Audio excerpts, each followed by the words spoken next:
Paul MacLean fue un médico que hizo grandes aportes a la neurología y a la psiquiatría en su tiempo, y él dividía al cerebro en tres partes, básicamente.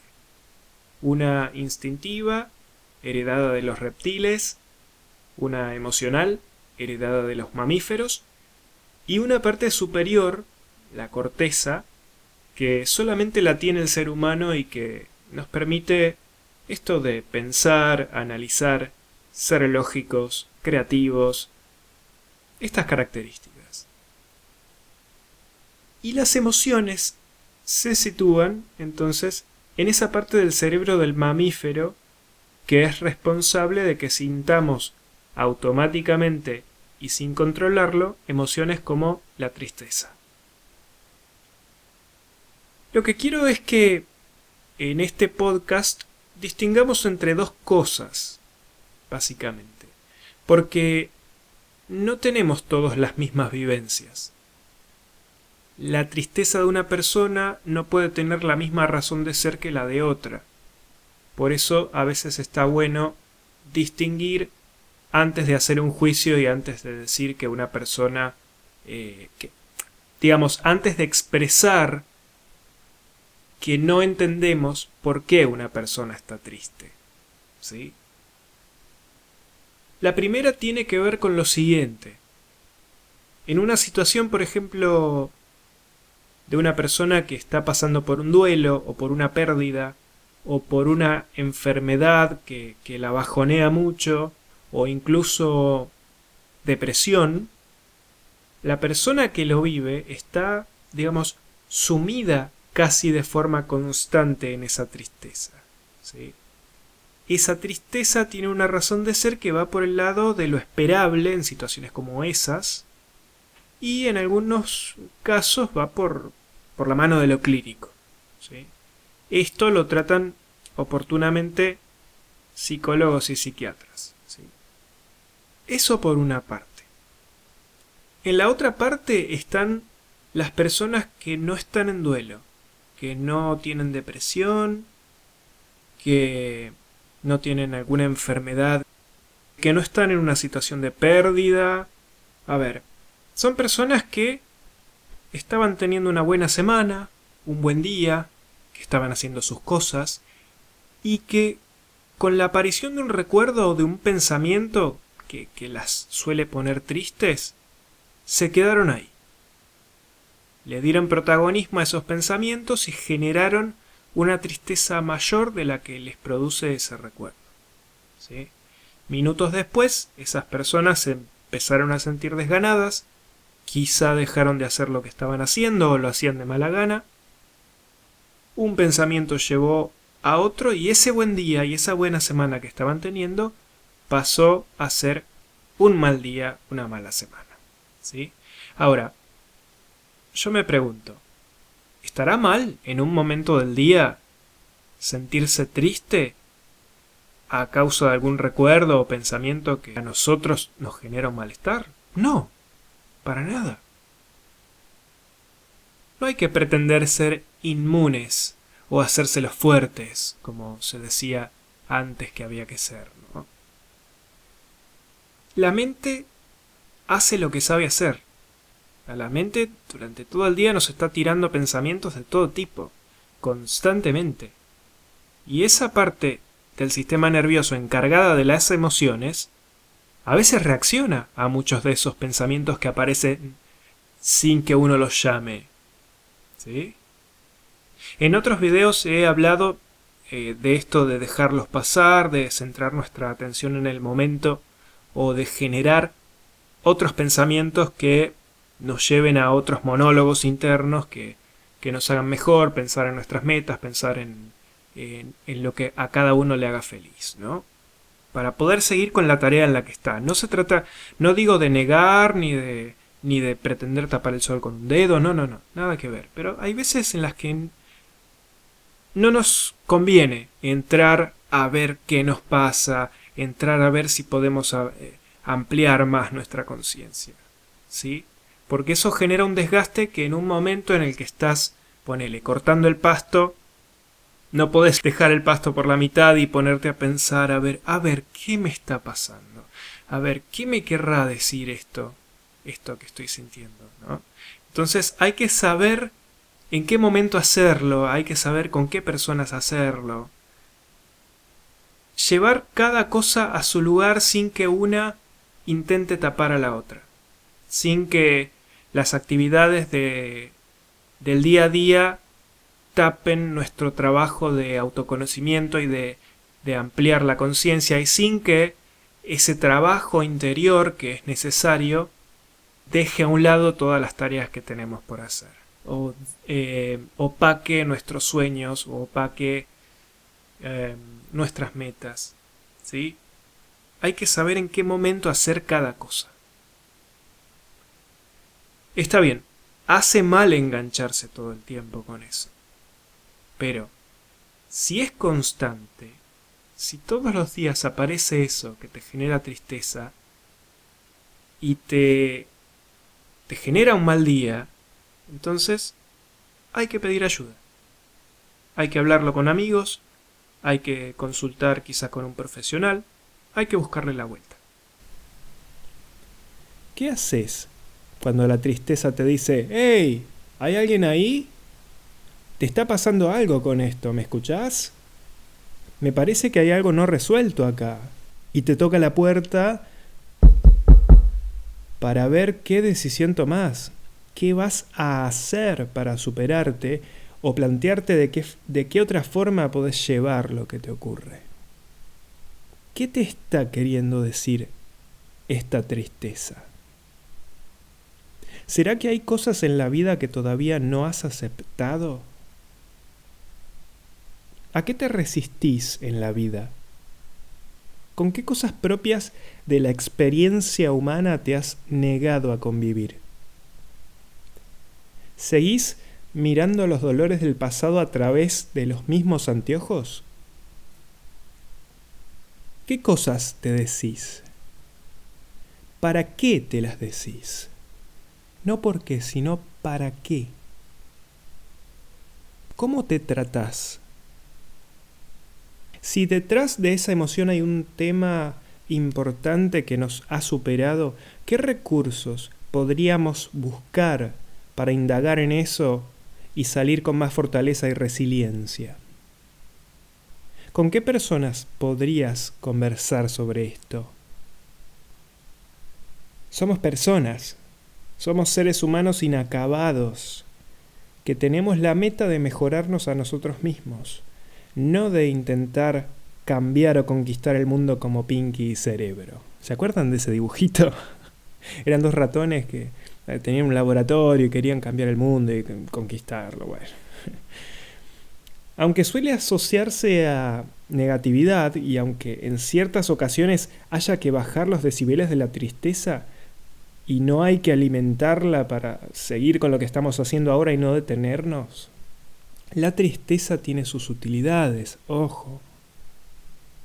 Puede ser motor de empatía, es decir, de ponerse en el lugar del otro. Y gracias a la tristeza damos y recibimos ayuda. De alguna forma es un elemento de conexión con otros y de conexión también con nuestras realidades. Con esto podemos ver cómo estamos. Gracias a esa alarma lo podemos hacer. ¿Sí? Gracias a esa alarma podemos ver si estamos viviendo automáticamente, si estamos negando algo. ¿Te das permiso de sentirte mal? ¿Entendés que somos seres humanos que tenemos emociones y que nos pasan cosas internamente? ¿Entendés que hay que aprender a convivir con la presencia de la tristeza en distintos momentos y también tener en cuenta a qué lugares nos puede llevar si le damos el volante completamente? Si la tristeza ocupa gran parte de tu día, ¿estás dispuesto a pedir ayuda? Cuando indagás y analizás lo que podría haber detrás de esa reacción emocional, tenés que tener en mente el norte de superarte. de buscar salir de ahí lo más ileso posible, porque la melancolía, amigos oyentes, es muy engañosa. Fácilmente te lleva a un diálogo interno que va de mal a peor. Y no queremos eso. No se trata de sumergirse para engancharse, se trata de sumergirse para salir a flote. Te tirás a la pileta, estás abajo del agua para ver qué hay abajo del agua y luego salís. Ese tiene que ser el norte. Otro aspecto importante de esta mirada es plantearse en qué momento te vas a sumergir en lo que te pueda estar causando esa tristeza, en lo que pueda haber detrás, ¿sí? Supongamos que recordaste o escuchaste algo y en vos surge tristeza como reacción, pero estás ocupado con tus hijos, pasando un momento lindo, o estás en tu trabajo, o estás en una cena romántica, o fuiste a distraerte con tus amigos. Y yo te pregunto, ¿conviene que te sumerjas en la tristeza en ese momento? ¿Acaso no te restaría una energía necesaria para lo que estás haciendo ahora? ¿En qué momento con la cabeza un poco más fría podrías preguntarte qué sucede? Como si te miraras desde afuera. ¿Qué sucede? Es increíble el poder que tiene la tristeza para detener a las personas. Una persona de 85 años me dijo hace poco: Johnny, no pienses tanto, no des muchas vueltas. Pasé 80 años de mi vida analizando, dudando, teniendo miedo y pensando, para darme cuenta a los 80 que a veces, cuando sos más práctico, vivís mejor, sufrís menos y tomás mejores decisiones. Cuando me dijo eso yo me caí para atrás, la verdad. Y te pregunto y me pregunto, ¿en qué medida es aplicable ese concepto de esta señora de 85 años en tu vida? ¿En qué medida es aplicable? ¿Te ves? ¿Te gustaría estar ahí? En ese punto de quizás ser un poco más práctico. Son formas de mirar, ojo, No es una ideología, no es un partido político que se impone como verdad y que los demás mienten. No. A veces es posible, otras se complica más. Y cada uno tiene una personalidad y tiene una historia personal y lo que le sirve a uno, a otros no sabemos. No hay una forma estándar de vivir. Entonces, resumiendo, 3 cosas para plantearnos. La primera, preguntarnos qué nos está queriendo decir la tristeza. Segunda, sumergirnos con la meta de superarnos, ¿sí? De reinterpretar nuestra situación, de buscar fuentes de alivio o personas que nos den una mano para hacer esto.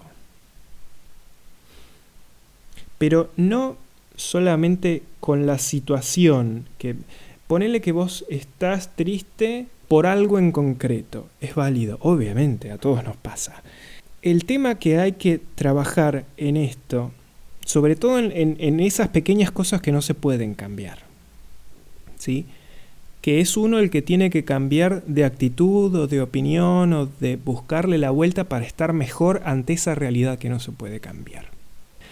Vos mirás una noticia de Groenlandia, por ejemplo, y vos no podés hacer nada por la situación que haya ocurrido en Groenlandia. Lo que te queda a vos es ver de qué forma vos podés convivir con eso que viste que sucedió, para que no te afecte hasta el punto de detenerte, de martirizarte, de hacerte una persona negativa. Ahí está el tema. Sumergirnos con la meta de superarnos, de reinterpretar esa situación, de buscar fuentes de alivio o personas que nos den una mano para hacer esto. La tercera es una pregunta difícil, es compleja, ojo. Es como para que nos la vayamos planteando con calma. ¿De qué manera puedo empezar a no darle vueltas innecesarias a ciertas cosas y a aceptar con más paz los temas que no se pueden cambiar para vivir tranquilo? Esto tiene que ver también un poco con lo que decía antes, pero me adelanté porque me apasiono, ¿viste? Y es como que se me mezclan las ideas. Pero bueno, el concepto es ese. Es decir, ¿de qué manera se me ocurre ir haciendo de mí una persona más práctica? Una persona que pueda llegar a, en cierta forma, separarse un poquito para no lesionarse tanto. Me pasa esto. Esto que me pasa me afecta. Sí que me afecta. Si no, sería un robot. Ahora, ¿cómo puedo hacer yo para salir lo más ileso posible? ¿Sí? Independientemente de cuál sea mi situación, soy yo el que la atraviesa. Y soy yo el que le tiene que buscar la vuelta para no terminar con un infarto del disgusto. ¿Has conocido a alguna persona así? Que por una mala sangre terminó en el hospital con un infarto. Y esta realidad es dolorosa para nosotros. Dolorosa para nosotros en Latinoamérica, me atrevo a decir, y sobre todo en la Argentina, porque crecimos en una cultura que está siempre esperando a un salvador o buscando culpables. Y cualquiera de las dos costumbres, que no son propias nuestras, sino que las aprendimos, es lo que es como se dice ahora, es lo que mamamos, es lo que se nos enseñó y la conclusión que sacamos. O esperar a un salvador que venga y nos cambie el pañal sucio de nuestras circunstancias, de nuestras propias circunstancias, de nuestras propias maneras de responder, o buscar un culpable. No, yo no me levanto de la cama por culpa de, no sé, entonces no me voy a levantar como para hacer berrinche. En la cotidianidad nadie va a hacerse cargo de nuestra existencia. Ni un salvador, ni nada. Y para hacerse cargo de lo que uno siente, también hay que comprenderse. Y acá viene la otra parte. Comprender lo que uno siente. Comprender lo que a uno le pasa. Y a partir de esa comprensión, tomar decisiones que nos ayuden a tener la mayor paz posible dentro de la tormenta. ¿Vamos a salir lesionados? Y probablemente sí, porque estamos vivos. Cualquiera que cocine se va a cortar con un cuchillo, y sí. Pero bueno, tratemos de que no nos cortemos tanto, ¿sí? No hay derecho a colapsar. A veces uno se enoja cuando escucha estas cosas. Porque dice, bueno, pero a mí me pasa esto y yo... Sí, a todos nos pasa y es válido que nos pase y es válido lo que sentimos. Ahora, busquémosle la vuelta a esto, porque es que si no hacemos algo, nadie va a hacer algo. ¿Está? No es justo que uno colapse, no es justo que prolonguemos estados de ánimo que terminen en enfermedad. ¿Sabés la cantidad de gente que se enferma por enfermedades psicosomáticas? Cada uno sabe lo que tiene y cómo lo vive, ¿eh? El tema es el apego a la tristeza. Con un pensamiento enganchamos a otro y terminamos tomando decisiones que nos complican más. ¿Cómo puede ser? ¿Por qué somos así, los seres humanos? Podemos mejorar. Miremos para adentro y digamos, ya conozco muy bien mis problemas. Mis problemas mis problemas pesan. Son difíciles de abordar, porque para nadie son fáciles de abordar. Pero no tengo que alimentarlos más con un monólogo interno aún más catastrófico de lo que ya es, o con un discurso que culpa a otros, porque pierdo tiempo, porque ponele que mi situación fuese la de una víctima, ¿sí? A ese otro, a ese victimario, ni le va ni le viene mi situación. En mí está hacer lo mejor que pueda por mi existencia, por salir adelante y por saber pararle el carro a la rumiación constante, porque esa rumiación es lo que nos hace merda a los que no tenemos grandes dramas. Gente, uno no tiene el control de las cosas que pasan, de esas cosas que te caen de arriba. Nadie tiene el control de que le dé o no le dé cáncer, por ejemplo. Eso tenemos que entenderlo. No nos pongamos con estas teorías de que, no, esto me enfermé de esto porque yo pensé que... No solo psicologicemos las cosas de más. Ojo. No tenemos control de las cosas que pasan. Lo que sí tenemos es la responsabilidad de no pasarla tan mal, dándole vueltas continuamente a pequeñas cosas. A pequeñas cosas. De esas pequeñas cosas están construidos muchos de nuestros días en nuestra cultura occidental. Hay que aprender a desestructurar un poco eso. Te lo digo a vos y me lo digo. La mente humana puede hacer de una pequeña araña un monstruo grande como el Abasto Shopping. Un edificio grandísimo para los que no lo conocen. Y para cerrar, comprendamos que vivimos en mundos subjetivos. Rafael Echeverría dijo, no sabemos cómo las cosas son, sabemos cómo las interpretamos. Estas son mis interpretaciones sobre las pequeñas tristezas que pueden hacer grises nuestros días. Te pregunto, ¿cuáles son las tuyas? Si mi subjetividad coincide con la tuya, toma lo que te sirva. Si no, te invito a seguir buscando los recursos que te sirvan a vos y a ir por los contenidos que vayan con tu línea de pensamiento. Porque somos gente adulta y como tales somos los únicos responsables por lo que decidimos escuchar. Hola, gracias por estar. Mi nombre es Jonathan Tolosa. Quisiera reducir la distancia entre el video y vos. Dar like, compartir y comentarme qué te parece reduce esa distancia y hace menos impersonal a la reflexión que surge en ambos. Si querés conocer más y estar al tanto de otros recursos, seguime en la web y en las redes. Te mando un abrazo gigante.